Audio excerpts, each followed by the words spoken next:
Thank you, Thomas. So now I'm standing here, but nobody can predict the future, neither can I. But you don't seem afraid of AI, but many out there are afraid. Otherwise, you wouldn't attend a meeting like this. So let's have a look at the past, because the history repeats itself.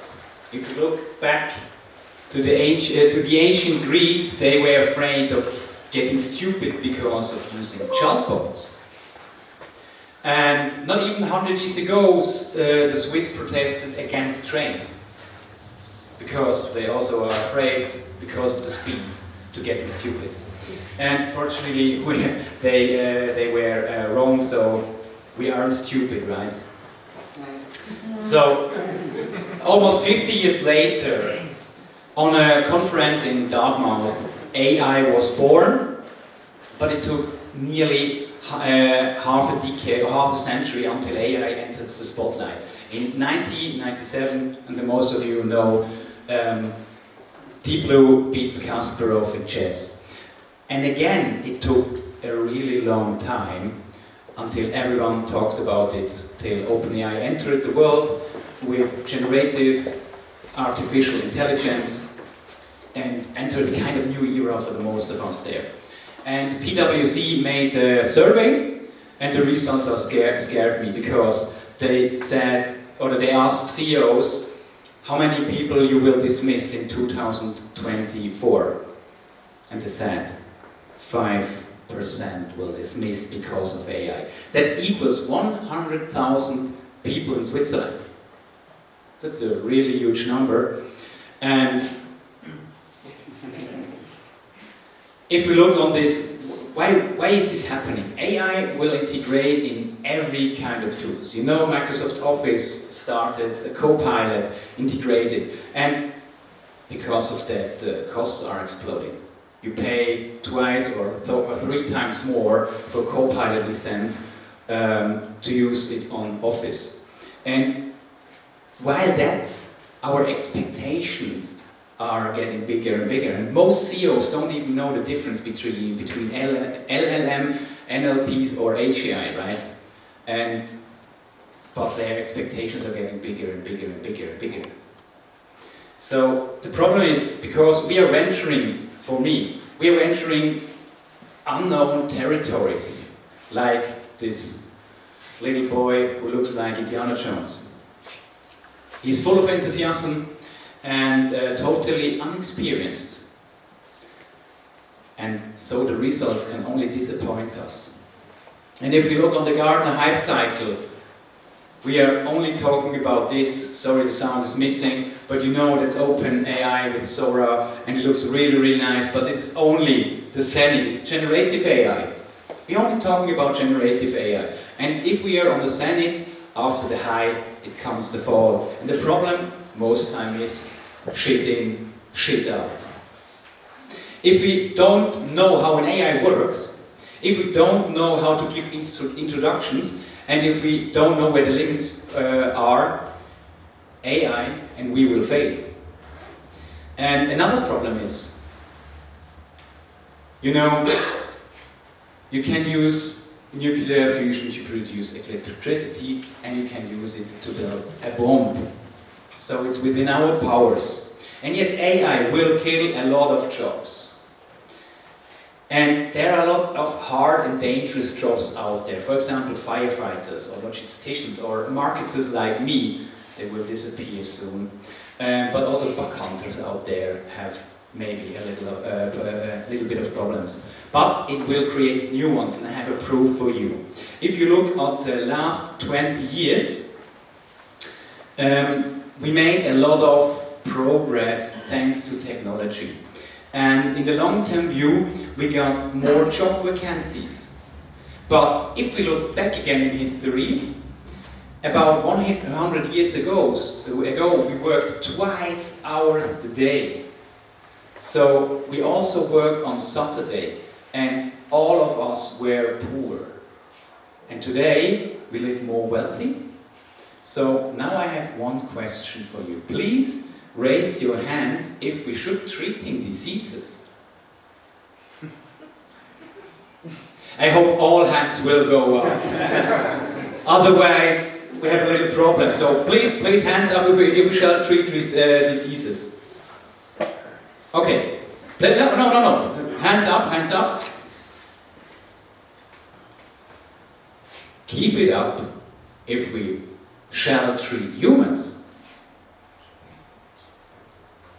Because if we look on the work of a doctor and say 20% of the time he's looking at X-ray images, one single doctor with one brain, some conferences, some publications, and only with his own personal experience, without any help. Would you trust them? You would trust them? But would you also trust him if he's connected through an AI with all these documents, all these minds, all these conferences, all real life data? I think he would make much better, he will help much better more. Sorry. So, but the problem is, if we look back again, we made a problem, or we made a mistake every time we doubled our efficiency. It is called the rebound effect. Become more efficient based on tools has not necessarily led to more time for essentials. Instead, we have adapted our habits. We travel further and work more. So we don't spend more time with family or communities or whatever. So how do we get a better future? To guide them through this rough water of a new world, we need a kind of lighthouse. And I think the lighthouse could be education. But it's not only understand what AI is. I think it's learn to communicate better. Because a computer won't forgive any mistakes in communication. If you say something to it, he will do this. So I have a little framework for you, but I think most of you are techs and you know how to talk with an AI. But just for just a few seconds, first of all, if we chat with an AGI, please say who it is. What is his task? And don't only say write a title or a text or something like that. Say to the AI what you expect what the reader will do. For example, smile while he's reading this title. And then give some guidelines or add some examples if you have. And for me, as I used ChatGPT the first time, it was for me like Googling 20 years ago the first time. Because this iterative part, I can chat with the system. So use it and say, summarize my information and ask me questions before you start. But if we know how to communicate, what could come up next? And I think if we look at virtual reality, not Apple is breakthrough company for virtual reality. I think VR, AR and AI will fuse together. And hardware is getting smaller and systems are getting smarter. So we don't have to learn how to use a system like this. The systems will learn how we will use it, and so it's much more easier. And if you think this looks really amazing, and some of you know this video, imagine if you could use a pen. And it doesn't matter if you write it on a paper or write it on a digital surface or whatever, and your working body in Bali has the same information immediately.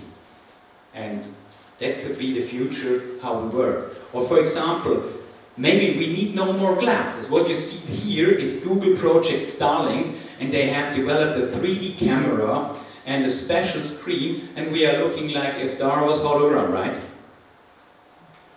And I think mice and keyboards are useless if you control all of this with your hands or with your voice. So user interfaces will become superfluous.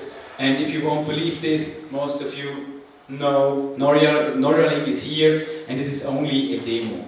But much or sooner, UI will die because of NLP. For example, forget 15 clicks and Excel to report your charts. You can only say, give me what was my best traffic source in the last 90 days, sort it in a table, and give me a line chart for the past days. Or much better, why does my turnover suck? And it gives an answer. So I think the working environment will change a lot, and if we look on some predictions from Minority Report, we get 25 years sooner what they predict in the movie a couple of years ago. I think we could work with computers like with Jarvis from Iron Man, or maybe we can talk with robots like C-3PO on Star Wars, but don't only focus on the tools. Use the power of technology and focus more on humanity. And for that, we are standing here. KImpact is an AI association, and we want to push Switzerland as an innovative country for AI tech. Our mission is more wealth for AI for each and every one of you. So if you want to support us, come and talk to me. We need some more members and so on. And if you want a little bit fire up your content like this, beside KImpact, I run a content marketing agency. And one thing I promised to you, it was the framework, and if you want to have the free template, scan the QR code and you get it to download as a PDF. Thank you very much.